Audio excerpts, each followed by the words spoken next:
Seu carro foi apreendido pelo banco, eu sei como isso pode parecer desesperador, mas calma. Neste vídeo eu vou explicar passo a passo e com linguagem simples o que você pode fazer já para tentar recuperar esse veículo, sem enrolação, sem jargões. Então vamos lá, pessoal.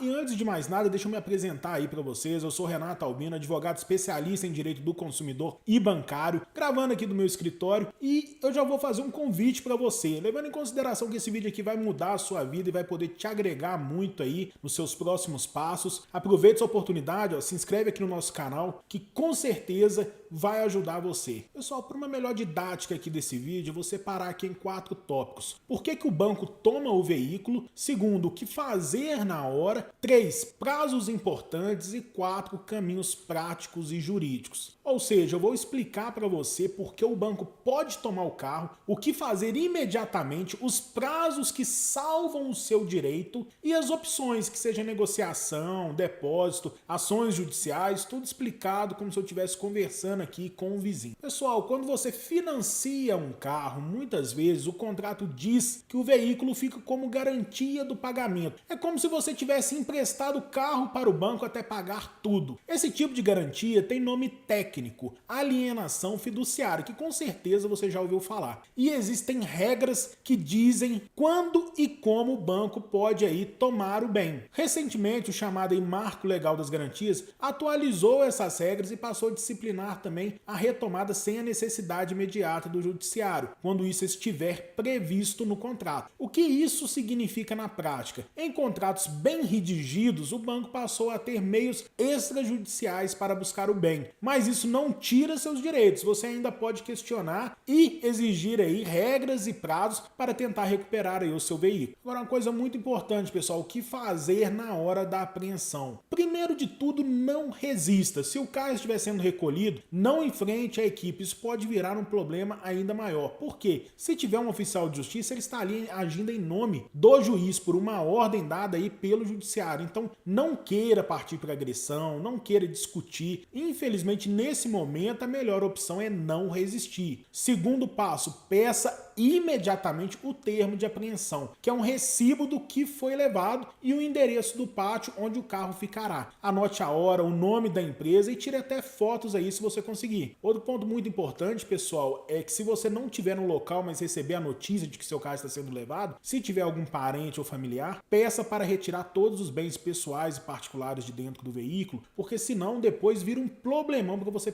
poder pegar isso aí lá no pátio. Então já adianta isso para te poupar problemas. Inclusive isso aí muita gente tem mandado para mim nos comentários aí dos demais vídeos que eu tenho feito. Então toma cuidado quanto a isso. Terceiro passo, peça também o comprovante de custódia quando estão cobrando de reboque e armazenamento. Por quê? Isso vai entrar na dívida também numa possibilidade de purga da mora, que é quando você paga a dívida para poder pegar o bem de volta. Isso eu vou falar mais adiante aqui no vídeo ainda, então pode aguardar. E quarto passo, ligue para a financeira e peça um demonstrativo detalhado da dívida. Quanto falta, juros, taxa de guincho, estacionamento e tudo mais que tiver de dívidas aí que eles estão alegando. E não pague valores sem esse demonstrativo. Ou seja, imagine que o banco é como alguém que pegou sua bicicleta emprestada. Se ele levou, você precisa do recibo e da nota para saber quanto custa pegá-la de volta e poder reclamar aí tudo que houver de erro. Agora, pessoal, vou falar dos prazos que vão salvar os seus direitos. Aqui nós temos 2 prazos extremamente importantes. O primeiro deles é o da purga da mora, que eu falei aí anteriormente, que seria o prazo de apenas 5 dias corridos, que é quando o bem é alvo dessa ação aí de busca e apreensão, e o devedor ele vai ter 5 dias corridos para poder pagar o valor integral exigido e recuperar o veículo. Esse prazo é pacificado na jurisprudência e vale para casos de alienação fiduciária, ou seja, o banco levou o carro 5 dias corridos para você poder pagar e pegar de volta. Isso aí é muito importante, pessoal, principalmente quando você já pagou mais da metade das parcelas do veículo. Por quê? Se um veículo desse vai a leilão, eles vão arrematar por um valor baixo e talvez nem pague o restante da dívida. Então é muito importante você se atentar a isso, se você tem condições, né, obviamente, e se realmente vale a pena, se vai ser uma oportunidade ou não. E o outro prazo de extrema importância aqui, que se você não prestar atenção, você vai se ferrar quanto a isso, é o prazo aí da contestação, que seria o prazo aí de 15 dias. Se houver uma ação judicial aí de busca e apreensão, né, conforme nós estamos dizendo, com citação nos autos, esse prazo para defesa vai ser de 15 dias, só que aqui são 15 dias úteis a contar de formalidades do processo, tá ok? Por isso é importante agir rápido e com documentação e sempre procurar aí um advogado especialista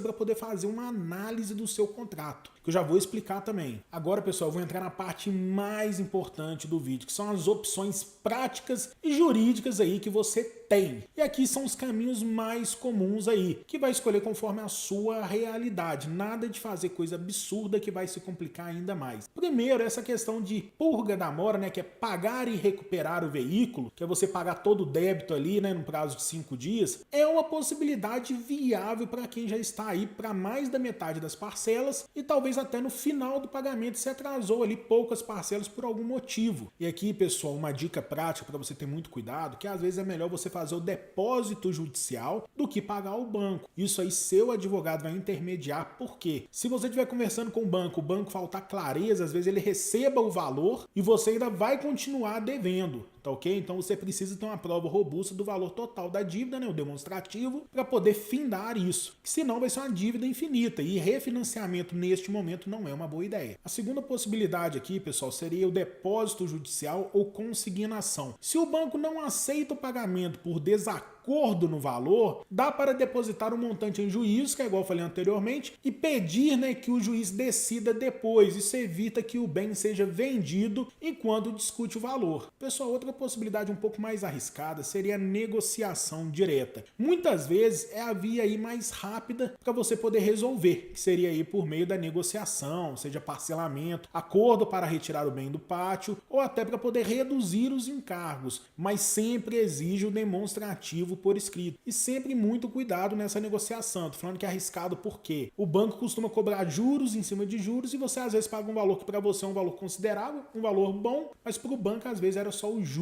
de determinadas parcelas. Então tome muito cuidado, sempre com demonstrativo por escrito e, se possível, por intermédio de um advogado especialista. Outra possibilidade prática também, pessoal, olha só, ação revisional, que é a defesa aí na busca e apreensão. Se o contrato tem juros abusivos, encargos indevidos ou a apreensão não seguiu as regras, o caminho é a defesa judicial, embargos, ação revisional ou medidas de urgência para impedir o leilão. Lembre-se que o procedimento mudou com o marco legal, mas ainda há proteção judicial para abusos. Um exemplo para vocês terem ideia é se você não foi citado a respeito da dívida antes da busca e apreensão, possivelmente o juiz vai mandar restituir o bem a você por ilegalidade aí na prática do banco. Ah, mas e se o carro foi leiloado? Se o veículo for vendido, a instituição deve prestar contas e devolver ao devedor eventual saldo remanescente. Se o leilão não cobriu a dívida, o credor pode cobrar a diferença. Então, para isso, pessoal, você pode e deve exigir a prestação de contas. Pessoal, agora eu, como atuante nessa área há quase 10 anos, eu vou te falar algumas coisas que você não pode fazer em hipótese alguma. Vou falar aqui de forma rápida, mas são coisas extremamente importantes. Não pague qualquer pessoa sem uma nota, sem um comprovante de que você está pagando o valor. Por quê? Se você não tiver provas de que pagou, entende que você não pagou nada. Outro detalhe, não deixe de anotar nomes e locais do pátio, porque isso aí vai ser importante depois. Principalmente se você vier a esquecer algum bem dentro do veículo, alguma situação aí que você precisa, né, correr atrás aí do pátio. Outro ponto importante, igual eu já falei, vou repetir, não resista fisicamente à apreensão. O meio de discutir isso é nos autos, é no processo, por meio de um advogado especialista. Não queira brigar, não queira sair nos tapas, que você só tem a perder com isso. Outro ponto importante, não assine recibos sem entender os valores. Inclusive, até no momento que o oficial de justiça estiver apreendendo o veículo, se você lê um documento, você não entendeu, você não concordou, não assine. Por quê? Porque aquilo vai fazer uma prova contra você. Outro ponto importante, pessoal, não deixe de procurar orientação jurídica se houver dúvidas sobre montantes ou procedimentos, inclusive para analisar analisar minuciosamente o seu contrato, que se tiver ilegalidade, a gente vai ter que brigar aí para reverter isso. Agora, pessoal, só recapitulando em 3 passos rápidos aqui. Primeiro, mantenha calma e recolha o termo de apreensão se você estiver passando por isso. Segundo, peça o demonstrativo ao banco e avalie a possibilidade da purga da mora, que é pagar o débito integral, né, se realmente for viável para você. Terceiro, se houver erro ou abuso, busque orientação jurídica especializada. Se o carro for levado a leilão, exige a prestação de contas e o reembolso do excedente, se houver. Inclusive, a orientação jurídica adequada vai analisar o seu contrato e, se tiver abusos, certamente você receberá de volta esse veículo aí, talvez até uma indenização aí pelo constrangimento que você passou. E se você quiser acompanhar mais explicações passo a passo sobre seus direitos, se inscreve aqui no canal, o botão tá bem aqui abaixo. E se tiver qualquer dúvida, sugestão, pode deixar no campo dos comentários, que eu tenho um prazer de responder a todos vocês. Inclusive, se quiser falar comigo, o contato tá bem aqui na descrição do vídeo. No mais, um forte abraço e até o próximo vídeo, pessoal. Valeu!